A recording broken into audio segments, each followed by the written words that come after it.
Assalamualaikum warahmatullahi wabarakatuh. Sebelumnya, perkenalkan saya Nida Nur Maulida dari kelompok 12, kelas 05-005. Di sini saya akan mempresentasikan mengenai pertemuan 13 dengan judul Teknik Dasar Akuntansi Keuangan Sektor Publik. Di sini saya akan menyelesaikan tugas dari mata kuliah Akuntansi Sektor Publik dengan dosen pengampu Bapak Muhammad Ali Akbar.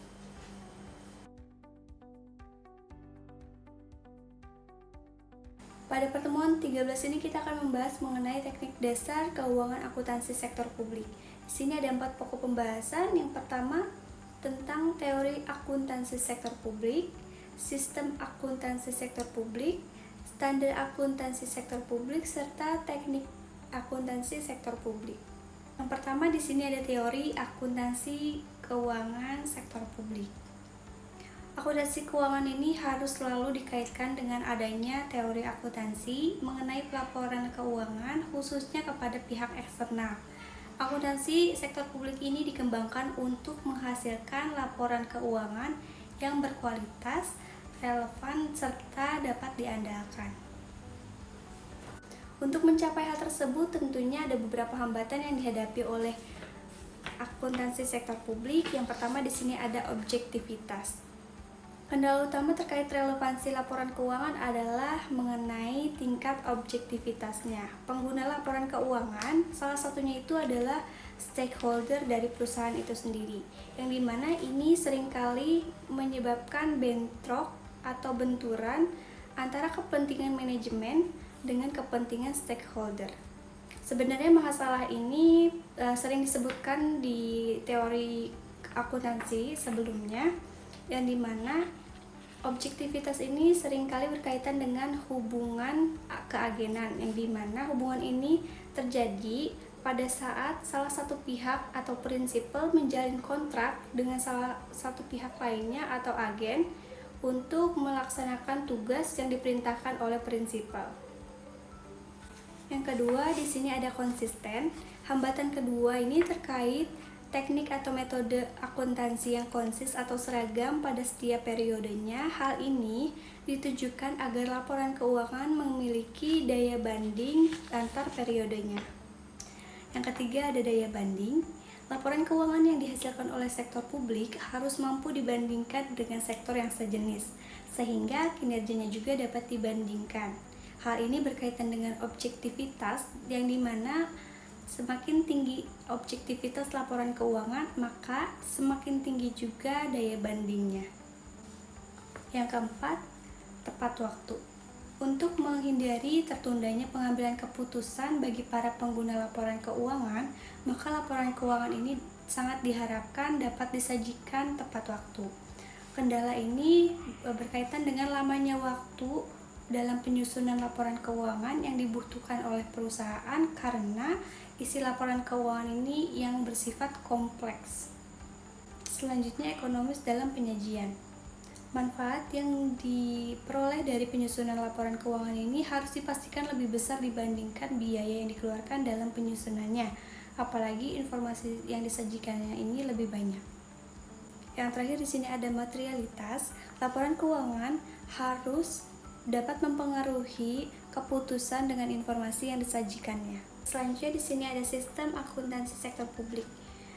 Sistem akuntansi sektor publik ini merupakan serangkaian prosedur, prinsip, dan teknik yang digunakan untuk mengumpulkan, merekam, mengklasifikasikan, menganalisis, menyajikan, mengkomunikasikan informasi keuangan dalam sektor publik.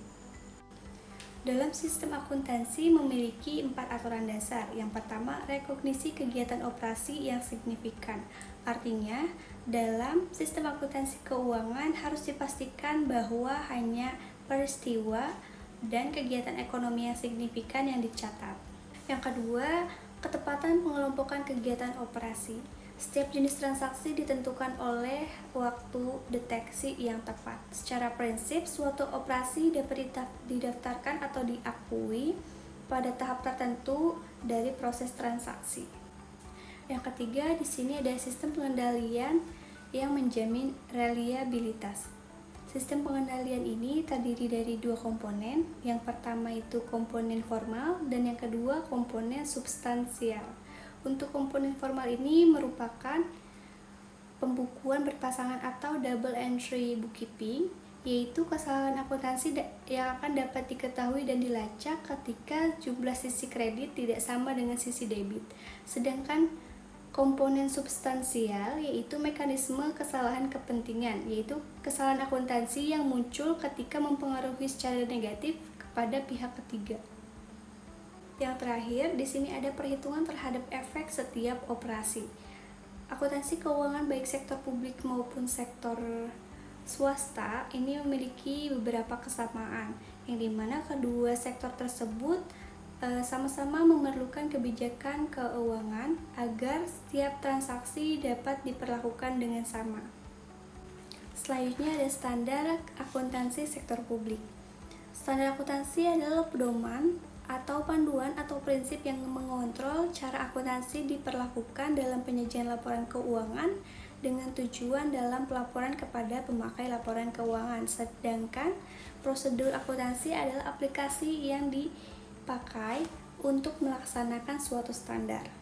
Sistem akuntansi sektor publik ini wajib dilengkapi dengan sistem pengendalian internal atas pengeluaran serta penerimaan dana publik supaya dapat dipastikan terikutinya prosedur yang telah disusun. Dalam penyusunan standar akuntansi ini ada beberapa hal yang harus dipertimbangkan. Yang pertama, standar yang menyediakan pedoman tentang kewajiban penyajian informasi dalam laporan posisi keuangan, kinerja, aktivitas sebuah organisasi bagi seluruh pengguna informasi. Yang kedua, yaitu standar yang menyediakan petunjuk dan aturan tindakan bagi auditor yang memungkinkan dalam pengujian yang secara intensif dan independen dalam melaksanakan tanggung jawabnya. Yang ketiga, standar yang menyediakan panduan mengenai sekelompok informasi yang penyajiannya diperlukan berhubungan dengan pertimbangan berbagai variabel dalam bidang regulasi. Yang terakhir, standar menghasilkan beberapa teori dan prinsip yang sangat diperlukan bagi semua pihak dalam bidang akuntansi. Selanjutnya, teknik akuntansi sektor publik. Teknik ini dibagi menjadi 5. Yang pertama, akuntansi anggaran. Teknik ini menyajikan jumlah anggaran dan jumlah aktual secara berpasangan. Sektor publik khususnya pemerintahan menggunakan akuntansi anggaran ini sebagai praktik akuntansinya. Dalam pemerintahan, total anggaran belanja akan dikredit dengan akun yang sesuai. Ketika sudah direalisasikan, maka akunnya akan didebitkan kembali. Yang kedua, akuntansi komitmen. Sistem akuntansi ini melakukan pencatatan serta mengakui transaksi ketika order sudah dijalankan. Yang ketiga, akuntansi dana. Sektor publik ini seringkali dihadapi dengan masalah pencairan sumber dana, alokasi dana, dan penggunaan anggaran. Akuntansi dana ini pertama kali dikembangkan oleh Vetter 1947 karena melihat adanya kelemahan dari perusahaan milik pribadi dengan perusahaan milik organisasi. Maka atas dasar tersebut dibentuklah suatu pendapat bahwa organisasi harus dinilai dengan satu kesatuan dana. Yang keempat, ini ada akuntansi akrual. Sistem ini dianggap sebagian organisasi lebih baik diterapkan dibandingkan dengan sistem kas. Beberapa perbedaan ini akan terlihat dari beberapa penjelasan berikut. Sistem kas. Penerimaan kas dikurangi pengeluaran kas sama dengan perubahan kas. Yang kedua, basis akrual, pendapatan dikurangi biaya sama dengan rugi atau laba. Yang ketiga, pendapatan, penerimaan kas pada satu periode akuntansi dikurangi saldo awal piutang ditambah saldo akhir piutang. Lalu yang keempat, biaya, yaitu kas yang dikeluarkan dalam satu periode dikurangi saldo awal utang ditambah saldo akhir utang. Baik, yang terakhir di sini ada akuntansi kas. Sistem ini mencatat pendapatan ketika kas diterima dan mencatat pengeluaran ketika kas dikeluarkan. Kelebihan dari sistem ini, pengeluaran kas akan mencerminkan sesuatu yang aktual, real, dan objektif. Akan tetapi, dengan pencatatan atas dasar kas ini tidak dianjurkan oleh GAAP karena tidak menunjukkan kinerja yang sesungguhnya. Misalnya, ketika ada pinjaman tidak dicatat sebagai utang melainkan sebagai pendapatan. Cukup sekian materi yang bisa saya sampaikan, kurang lebihnya mohon maaf, semoga bermanfaat. Wassalamualaikum warahmatullahi wabarakatuh.